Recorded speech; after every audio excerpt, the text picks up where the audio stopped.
$25 million. That doesn't have, I don't know if it has an impact on what we're seeing today. But Professor Yannick, you have said that the Caribbean is ground zero for the climate crisis. And I want to say in the nonstop coverage in the networks, and of course it should be nonstop coverage of what's happening with this hurricane, there is almost no mention of climate change.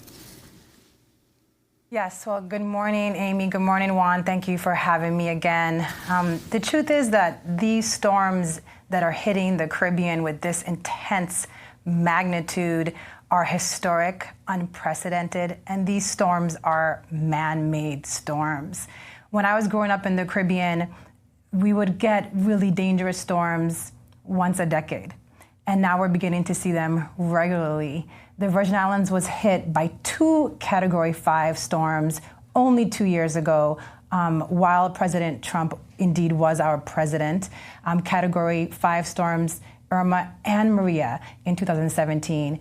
And to see now that the coverage is saying things like Dorian is going to hit the United States later today is incredibly insulting and ongoing an insult to the people of the United States Virgin Islands, because Dorian hit the United States Virgin Islands on August 28th when it hit St. Thomas and St. John.